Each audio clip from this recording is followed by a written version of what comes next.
ಇತ್ತೀಚಿನ ದಿನಗಳಲ್ಲಿ ಸೆಲೆಬ್ರಿಟೀಸ್‌ಗಳ ಲೈಫಲ್ಲಿ ಡಿವೋರ್ಸ್ ಅನ್ನೋದು ಕಾಮನ್ ಆಗಿ ಬಿಟ್ಟಿದೆ. ಪ್ರೀತಿಸಿ ಮದ್ವೆ ಆಗಿದ್ರೂನು ಸರಿ ಅಥವಾ ಮನೆಯವರೇ ನೋಡಿ ಮದ್ವೆ ಮಾಡಿದ್ರೂನು ಸರಿ. ಹೊಂದಾಣಿಕೆ ಆಗ್ಲಿಲ್ಲ ಅಂದ್ರೆ ಸಾಕು, ನೀನು ಬೇಡ ನಿನ್ನ ಸಹವಾಸನೂ ಬೇಡ ಅಂತ ಡಿವೋರ್ಸ್ ಮಾಡ್ಕೊಳ್ಳೋರ ಸಂಖ್ಯೆ ಜಾಸ್ತಿ ಆಗೋಗಿದೆ.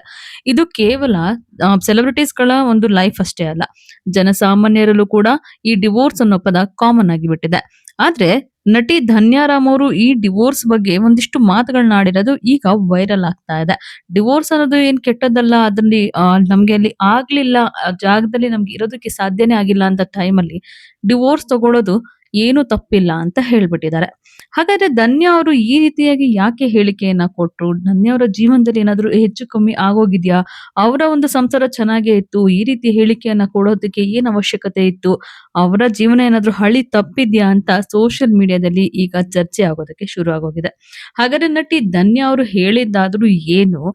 ಅವರ ಒಂದು ಅನಿಸಿಕೆ ಅಭಿಪ್ರಾಯ ಆದ್ರೂ ಏನು? ಈಗ ಚರ್ಚೆ ಆಗ್ತಾ ಇರೋದಾದ್ರೂ ಯಾಕೆ ಅನ್ನೋದನ್ನ ಇವತ್ತಿನ ಈ ವಿಡಿಯೋದಲ್ಲಿ ನಾವು ನಿಮ್ಗೆ ಹೇಳ್ತೀವಿ. ಅದಕ್ಕೂ ಮುಂಚೆ ನೀವು ನಮ್ಮ ದಿ ಸ್ಪೆಷಲ್ ಕನ್ನಡವನ್ನ ಇದುವರೆಗೂ ಕೂಡ ಸಬ್ಸ್ಕ್ರೈಬ್ ಮಾಡ್ಕೊಂಡಿಲ್ಲ ಅಂತಂದ್ರೆ ಈಗಲೇ ಸಬ್ಸ್ಕ್ರೈಬ್ ಮಾಡ್ಕೊಳ್ಳಿ. ಹೆಚ್ಚಿನ ವಿಡಿಯೋ ಅಪ್ಡೇಟ್ಸ್‌ಗಾಗಿ ಬೆಲ್ ಐಕಾನ್ನ ಪ್ರೆಸ್ ಮಾಡ್ಕೊಳ್ಳಿ. ಕುಲವಧು ಧಾರಾವಾಹಿ ಮೂಲಕ ಮನೆ ಮಾತಾಗಿದ್ದ ನಟಿ ಧನ್ಯಾ ದೀಪಿಕಾ ಅವರು ಇತ್ತೀಚೆಗೆ ಸಂದರ್ಶನವೊಂದರಲ್ಲಿ ಡಿವೋರ್ಸ್ ಬಗ್ಗೆ, ವೈವಾಹಿಕ ಜೀವನದ ಬಗ್ಗೆ ಮತ್ತೆ ಸಮಾಜದ ದೃಷ್ಟಿಕೋನದ ಬಗ್ಗೆ ಮಾತಾಡಿದ್ದಾರೆ. ಸಮಾಜದಲ್ಲಿ ಇಂದಿಗೂ ಕೂಡ ಡಿವೋರ್ಸ್‌ನ ಒಂದು ದೊಡ್ಡ ಅಪರಾಧ ಅಥವಾ ಕೆಟ್ಟ ವಿಷಯ ಅನ್ನೋ ರೀತಿ ನೋಡುವ ಮನಸ್ಥಿತಿ ಇದೆ. ಆದ್ರೆ ಧನ್ಯಾ ದೀಪಿಕಾ ಅವರು ಡಿವೋರ್ಸ್ ಕೆಟ್ಟದಲ್ಲ, ಸರಿಯಾದ ಸಮಯಕ್ಕೆ ತಪ್ಪು ಜಾಗದಿಂದ ಹೊರಗಡೆ ಬರೋದು ಕೂಡ ಒಂದು ಆಶೀರ್ವಾದವೇ ಆಗಿದೆ ಅಂತ ಹೇಳೋ ಮೂಲಕ ಈ ಒಂದು ಡಿವೋರ್ಸ್ ಅನ್ನುವಂತಹ ಒಂದು ಪದಕ್ಕೆ ಅಥವಾ ಅದ್ರ ಬಗ್ಗೆ ಮಾಡುವಂತಹ ಆಲೋಚನೆಗೆ ಹೊಸದಾಗಿ ನಾಂದಿ ಹಾಡಿದ್ದಾರೆ ಅಂತಾನೆ ಹೇಳ್ಬಹುದು. ಅಷ್ಟಕ್ಕೂ ಇಲ್ಲೊಂದು ಕ್ಲಾರಿಫಿಕೇಶನ್ ಕೊಟ್ಬಿಡ್ತೀವಿ. ಧನ್ಯಾ ಅವರ ಲೈಫ್ ಅಲ್ಲಿ ಯಾವುದೇ ರೀತಿಯಿಂದನೂ ಕೂಡ ತಪ್ಪಾಗಿಲ್ಲ ಅಥವಾ ಯಾವುದೇ ರೀತಿಯಿಂದನೂ ಕೂಡ ಏಳು ಬೀಳು ಏನೂ ಕೂಡ ಆಗಿಲ್ಲ. ಅವರು ಜಸ್ಟ್ ಸಂದರ್ಶನವೊಂದರಲ್ಲಿ ಡಿವೋರ್ಸ್ ಬಗ್ಗೆ ಕ್ವಶನ್ ಅನ್ನ ಕೇಳಿದಂತಹ ಟೈಮಲ್ಲಿ ಹೇಳಿರುವಂತಹ ಮಾತಿದು. ಮೂಲತಃ ಡ್ಯಾನ್ಸರ್ ಆಗಿದ್ದಂತಹ ಧನ್ಯಾ ದೀಪಿಕಾ ಅವರು ಆಕಸ್ಮಿಕವಾಗಿ ಕಿರುತೆರೆಗೆ ಬಂದು ಅಪಾರ ಅಭಿಮಾನಿಗಳನ್ನ ಗಳಿಸಿದವರು. ನಟ ಆಕರ್ಷ್ ಅವರೊಂದಿಗೆ ವಿವಾಹವಾಗಿರುವಂತಹ ಇವರು ಇತ್ತೀಚಿನ ದಿನಗಳಲ್ಲಿ ಆಧ್ಯಾತ್ಮದತ್ತ ಹೆಚ್ಚು ಒಲವನ್ನ ಬೆಳೆಸ್ಕೊಂಡಿದ್ದಾರೆ. ಸಂದರ್ಶನವೊಂದರಲ್ಲಿ ಮಾತಾಡ್ತಾ ಹೇಳ್ತಾ ಇದ್ರು ಅವರು, ನಮ್ಮ ಜೀವನದಲ್ಲಿ ಯಾರು ಬರಬೇಕು, ಯಾರು ಇರಬೇಕು ಮತ್ತೆ ಯಾರು ನಮ್ಮಿಂದ ದೂರ ಆಗ್ಬೇಕು ಅನ್ನೋದು ಮೊದಲೇ ನಿರ್ಧಾರ ಆಗೋಗಿರುತ್ತೆ. ಎಲ್ಲದಕ್ಕೂ ಕೂಡ ಅತಿಯಾಗಿ ತಲೆ ಕೆಡಿಸ್ಕೊಳ್ಬೇಕಾಗಿರುವಂತಹ ಅವಶ್ಯಕತೆ ಇಲ್ಲ. ಒಬ್ಬ ವ್ಯಕ್ತಿ ನಮ್ಮನ್ನ ಬಿಟ್ಟು ಹೋದ ತಕ್ಷಣ ಜೀವನನೇ ಮುಗ್ದೋಯ್ತು ಅಂತ ಆತ್ಮಹತ್ಯೆಯಂತಹ ನಿರ್ಧಾರಗಳನ್ನ ಯಾವುದೇ ಕಾರಣಕ್ಕೂ ಕೂಡ ತಗೋಬಾರ್ದು.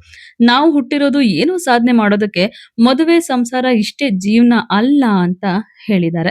ಅಷ್ಟೇ ಅಲ್ಲ, ಯಾರಾದ್ರೂ ಒಲ್ಲದ ಸಂಬಂಧಗಳಿದ್ರೆ ಅಥವಾ ಹೊಂದಾಣಿಕೆಯಾಗದೇ ಇದ್ರೆ ಸೂಕ್ತ ನಿರ್ಧಾರ ತೆಗೆದುಕೊಳ್ಳೋದು ಅವರ ವೈಯಕ್ತಿಕ ವಿಚಾರ. ಅದಕ್ಕೂ ಸಮಾಜಕ್ಕೂ ಯಾವುದೇ ಸಂಬಂಧ ಇರೋದಿಲ್ಲ ಅಂತ ಧನ್ಯ ಅವರು ಹೇಳಿದ್ದಾರೆ. ಇನ್ನು ನಾವು ಸಂಕಷ್ಟದಲ್ಲಿದ್ದಾಗ ಯಾರು ಒಂದು ಸಹಾಯ ಮಾಡೋದೇ ಇಲ್ಲ. ಆದ್ರೆ ಜಡ್ಜ್ ಮಾಡೋದಕ್ಕೆ ಸಮಾಜ ಸದಾ ಮುಂದೆ ಇರುತ್ತೆ. ಜೀವನದಲ್ಲಿ ಸೋತಕ ಆಡಿಕೊಳ್ಳೋರೇ ಜಾಸ್ತಿ. ನಾವೇ ಬೆಳೆದು, ನಾವೇ ಕಷ್ಟಪಟ್ಟು ಕೋಟ್ಯಾಧಿಪತಿಗಳಾಗಿ ಸಾಧನೆ ಮಾಡ್ಬಿಟ್ರೆ, ಅವಳು ತಗೊಂಡಿದ್ದಂತಹ ಧೈರ್ಯದ ನಿರ್ಧಾರದಿಂದನೇ ಇವತ್ತಿದೆಲ್ಲ ಸಾಧಿಸೋದಕ್ಕೆ ಸಾಧ್ಯ ಆಯ್ತು ಅಂತ ಕೂಡ ಹೊಗಳ್ತಾರೆ. ಹಾಗಾಗಿ ಜನರ ಮಾತುಗಳಿಗೆ ಕಿವಿ ಕೊಡಬಾರ್ದು ಅಂತ ಸ್ಪಷ್ಟಪಡಿಸಿದ್ದಾರೆ. ನಾವು ಮೊದಲೇ ಹೇಳ್ದಂತೆ ಧನ್ಯಾ ಅವರ ಜೀವನದಲ್ಲಿ ಯಾವುದೇ ರೀತಿಯಿಂದ ಮನಸ್ತಾಪ ಕೂಡ ಆಗಿಲ್ಲ. ಅವರ ಸಂಸಾರದಲ್ಲಿ ಯಾವುದೇ ಬಿರುಕು ಕೂಡ ಇಲ್ಲ, ಏರುಪೇರು ಏನು ಕೂಡ ಆಗಿಲ್ಲ. ಅವರವರ ಪತಿ ಜೊತೆ ಆರಾಮಾಗೇ ಇದ್ದಾರೆ. ಸಂದರ್ಶನವೊಂದರಲ್ಲಿ ಡಿವೋರ್ಸ್ ಬಗ್ಗೆ ಕೇಳಿದಂತಹ ಮಾತಿಗೆ ಅವರು ತಮ್ಮ ಅಭಿಪ್ರಾಯವನ್ನ ಹೇಳಿದ್ದಾರೆ ಅಷ್ಟೇ. ಈ ವಿಡಿಯೋ ನಿಮ್ಗೆ ಇಷ್ಟ ಆಗಿದ್ರೆ ಲೈಕ್ ಮಾಡಿ, ಶೇರ್ ಮಾಡಿ, ಹಾಗೆ ನಮ್ಮ ಚಾನೆಲ್‌ನ ಸಬ್ಸ್ಕ್ರೈಬ್ ಮಾಡ್ಕೊಳ್ಳೋದನ್ನ ಮಾತ್ರ ಮರಿಬೇಡಿ.